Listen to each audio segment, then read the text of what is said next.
It's not something we think about often, but when an arrest is made, it's really just the beginning of a long and sometimes complicated process. In tonight's Behind the Badge, we get a rare look at a key piece to that process, one that assists in determining a person's guilt or innocence. Inside the newly opened Knoxville Public Safety building, down the winding hallways, there is an area that very few of us ever get to see. An area that's home to a job that is crucial in getting the bad guys off the streets. We keep it. We're the maintainers of it. We don't present it. We don't collect it. We just store it. The "it" Sergeant Brian Davis is referring to is evidence. We collect around 44 items a day, every day.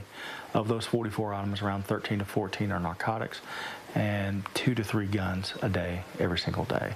And it's up to Sergeant Davis and his staff to make sure each piece is logged and stored to preserve it as best they can. We have to show the chain of custody. From the time that officer took possession of that evidence to the time it's introduced in court, we maintain that chain of custody. Where was it? Who had it? On what date? Where was it stored? And with close to 76,000 pieces of evidence to store, how it's kept takes some thought. We had this designed for us, and it dramatically increased our storage capability. Is it a firearm? Is it narcotics? Or is it just general evidence?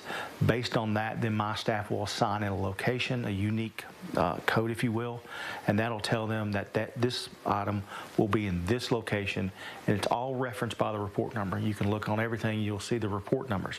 That report number is generated by our 911 system, and is translated throughout the case. A self-proclaimed warehouse manager of sorts, Sergeant Davis knows that the importance of what he does is crucial, as the time from arrest to trial can take years. We hold stuff a long time. You have to have evidence to prosecute a case. If you don't have the evidence, you don't have the case. Yeah. And you may be wondering, when can pieces of evidence actually be disposed of? Sergeant Davis's crew must be constantly researching cases. Is there an active warrant? Has the case gone to court? Was there a trial? Is the appeals process done? If all the boxes are checked, then the evidence may be disposed, but even then, there are rules that need to be followed. Of course, sometimes those you got to pay very close attention to. Stay with us. Sports is coming up next.